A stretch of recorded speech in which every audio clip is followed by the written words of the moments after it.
As far back as I can remember, all I wanted to do was make art. From the moment I could use my hands, I loved drawing, painting, writing, and making things, and I loved dressing up.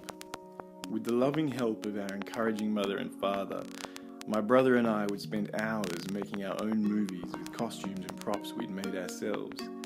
I would while away my class time drawing, and when I got home, I'd draw some more on the enormous stacks of old dot matrix printer paper my dad would bring home from his work.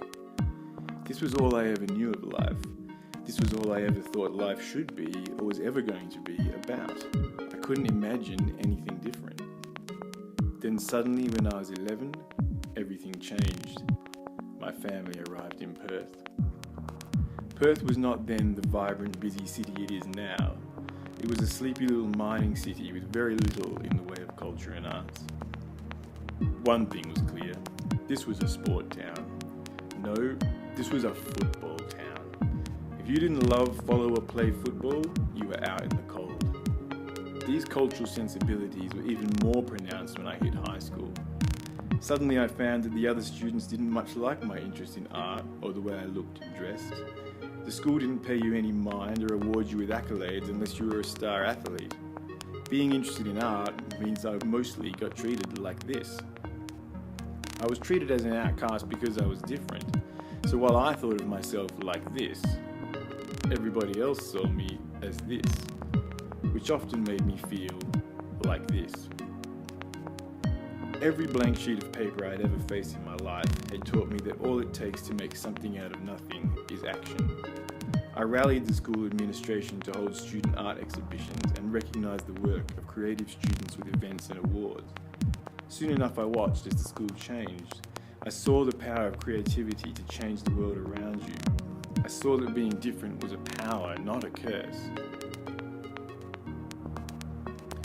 One day I was lucky enough to meet a true kindred spirit, Erica Wardle.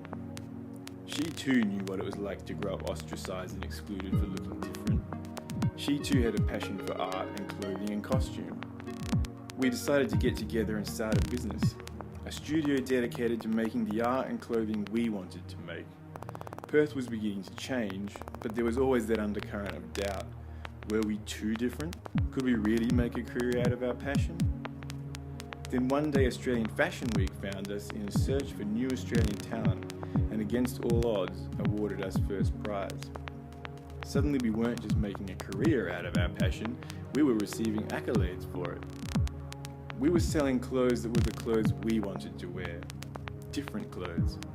We were making art that we wanted to see made. Different art. We were no longer outcasts, we were innovators.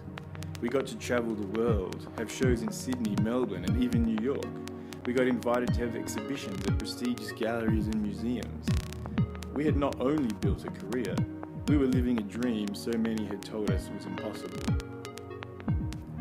After a successful show at Australian Fashion Week, Simon Locke, the founder and CEO of the event, opened our eyes to the truth of what had happened to us in 6 short words. He simply smiled and said, "Finally, being different has paid off."